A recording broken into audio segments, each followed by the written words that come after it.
got some advice for you. And if you follow this advice, within 6 months, you can really clean up your English. You ready? Let's go to the board. The first thing we're going to take is KIS. In English, we have a saying, KISS, is keep it simple, stupid. And that's what I want you to do. Keep the information I give you simple. Follow it directly, and you'll find you'll get a lot of advantage out of it. How do you talk to a native speaker? What do I mean? Before you even walk up to somebody, when you see somebody, imagine they're carrying a Starbucks cup. Now, most people will say when they want to talk to somebody, excuse me, do you have the time? Can you give me the time, please? Don't do this. Even if you're in a country that speaks English, look at the Starbucks cup, look at the book. Detect, be a detective. You see the Starbucks, first thing, where's the Starbucks? You can walk up and say, excuse me. They'll hear your accent, they'll know you're not from this country, and you say, is there a Starbucks around here? I love their coffee. Right then the person has to say something, not just yes or no, but they're going to go, yes, it's around the corner over there. And you go, that smells good. What is that? You've initiated a conversation. The thing about initiating the conversation, and this is where sincere comes from in select. So first thing we did as a detective is we selected. We looked at something, there was a book, there's coffee. We chose one and selected something that would bear conversation. The sincere part came from, and this is what's important, you gotta be sincere. Don't look at something that you think makes a guy look like a clown. He's wearing big red shoes. He looks like Ronald McDonald. You don't want to be looking at something that makes him look like a clown and say, hey, I like your shoes.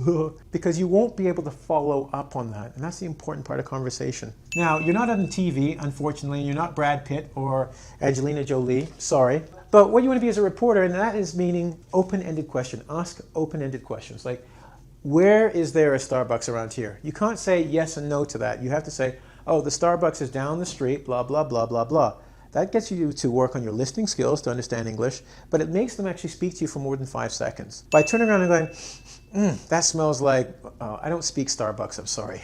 That smells like, which is my like mochaccino, tall, grande latte, skinny, fat, whatever. They might go, no, it's this. And then you've initiated a conversation showing we share a common like. Because I'm being sincere, I like this stuff, you like this stuff. There's something similar without actually saying it. So now you've engaged the person who speaks English into a conversation with you, okay? So we've been sincere, we ask open-ended questions, right? Like the reporter. Once you're looking at something unique about that person, here's the thing. By saying that and saying it sincerely, you create a bond. We call that rapport. When people know you're being real, they're generally more honest and open with you as well, right? So from there, you can have a conversation, you can anticipate areas you would talk about, and that can elongate the conversation. Now that's right off the street, but you might be saying, James, okay, look, I'm a foreigner, my English not so good, I don't want to talk on the street, embarrassing. Well, let's make it easy. Well, let me recommend a couple places for you. So let's look at locations you can go to.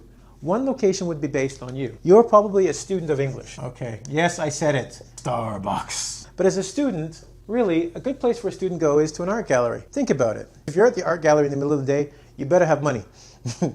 I'm joking. But what I'm saying is you've got people who want to, they open their mind. Think about this. They're open-minded. They're interested in different things, different time periods. So if you're saying museum, they're looking at different periods. They're open-minded, they want to learn. You don't have to do anything because the museum provides all the things you need to talk about. You just need to be able to say, excuse me, why is this? Please don't ask what the time is, okay? But most people are happy to answer your questions because they are open-minded. Same with the art gallery. Starbucks. Okay, be careful with this one. You cannot go into Starbucks, walk up to tables and go, hello, I'm here to learn. It's not going to go well. This is where you go back to playing detective. You look at what they're reading. If they've got a computer and they look very busy, leave them alone. But if they're casually reading a book, you can always peek at the title and go, hey, cool book. I need something to learn in my English class, my reading and writing. I was wondering what this is about. Maybe it's something I want to read. Could you explain? And they'll take 2 minutes. The whole thing here is to open the door to start a conversation so you can get practice, right? So we want to open that door, get some practice talking, and that's the one way we can do it. Anyway, this is the KISS theory of meeting people to improve your conversation. Number 1, go to a school because you need a teacher to correct you. So I'm telling you that right off the bat. But number 2, the best thing to do is talk to native speakers. Remember, detective, reporter, read minds, be selective and be sincere. You can get what you want and you can improve your conversation. Have a good day.